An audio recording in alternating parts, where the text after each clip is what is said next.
Hey y'all, I am excited about today's video. I'm going to be sharing a little bit about me and who I am.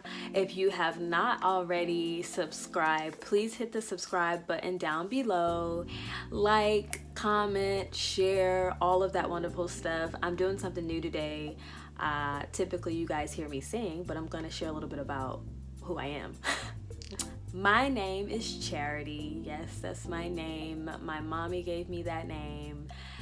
The way that I understand the story is if she would have had another daughter, she would have named her Hope. My oldest sister's name is Imani, and in Swahili that means faith. So it would have been Imani, well, faith, hope, love. That's me. Also though, I go by my artist name is Charity is Love, and that is informed by one of my favorite scriptures in the Bible, 1 Corinthians 13, that says, love is patient, love is kind, it does not envy, it does not boast, it is not proud, it does not dishonor others, it is not self-seeking, it is not easily angered. It keeps no record of wrongs. Love does not delight in evil, but rejoices in the truth. It always protects, always trusts, always hopes, and always perseveres. And so wherever love is in that passage, I just insert my name to remind myself of who I am and who I want to be and how I want to show up in the world.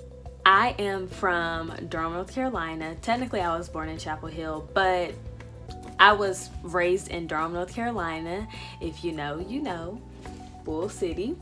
It's been a while since I've been back home for a long period of time because after college, I only visited for holidays. So I kind of lost touch with Durham. But yeah, I graduated from Southern School of Engineering technically. Now I think it's Southern School of Energy and Sustainability. Back then we just called it Southern Durham. And Durham is such an incredible place with so many incredible people. Durham has a lot of rich history, rich Black history, especially. W.E.B. Du Bois wrote about Durham in 1912. Look it up. And he talked about how Durham was an example for other Black towns in America to model themselves after in order for Black people to achieve economic independence. But we can do a whole nother video about that. And I do in the future want to do a video about where you can visit in Durham and businesses that you should patronize and support. I graduated from Clemson University. Go Tigers. Clemson is in, if you don't know, it's in South Carolina. And I originally went to study engineering, but God had other plans. I ended up studying women's leadership or women's studies, and I absolutely loved that program, and I'm glad that I did choose the major that I chose because it was amazing and opened up my eyes to the abundance of opportunities that exist in the world for me beyond what I felt like I knew coming into college. But yeah, Clemson was a very interesting place. I would love to do a separate video on that as well because we can really get into that.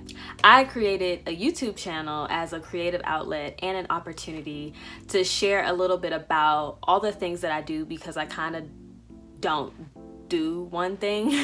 One word that comes to mind when I think of myself is multifaceted.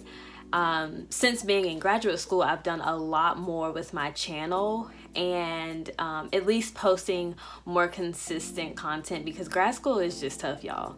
Like, it's really tough. Not for the faint of heart and not during a okay?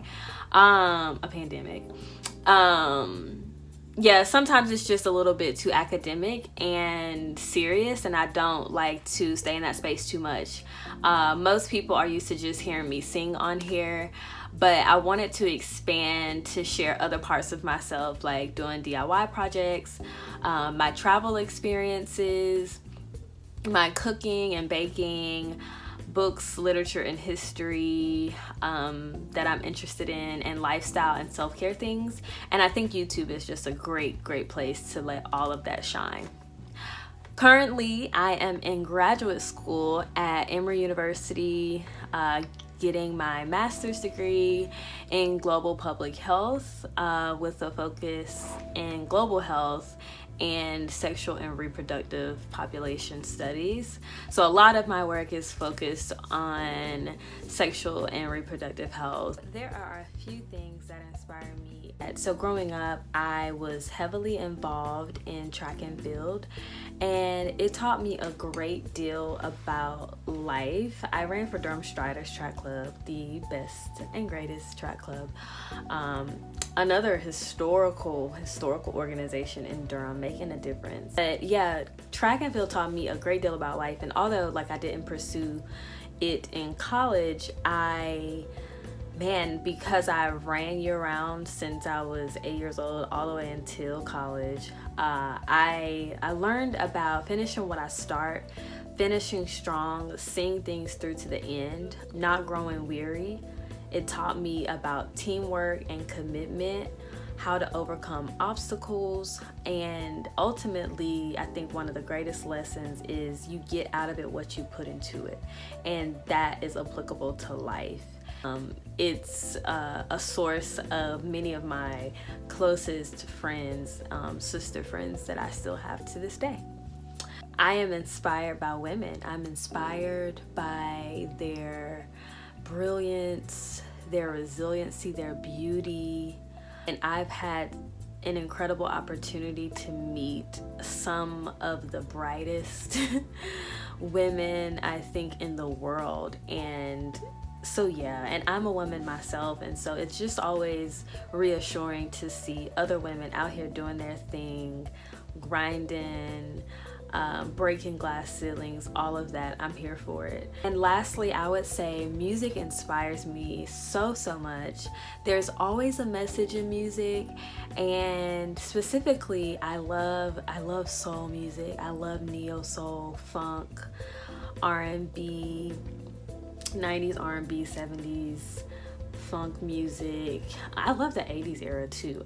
Gospel music, Afro beats, and hip hop music those are my sweet spots. It's captivating to me, and it just wraps me up and holds me in its arms in a way that reminds me that I am a powerful force. I'm a part of something bigger than myself, and that it's not even about me. The last place that I have traveled domestically was the Bay Area.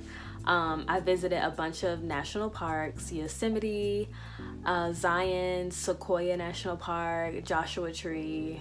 Also got to slide through Malibu and took a brief trip to San Francisco as well, and it was incredible. It was more of a road trip because of all of the COVID restrictions.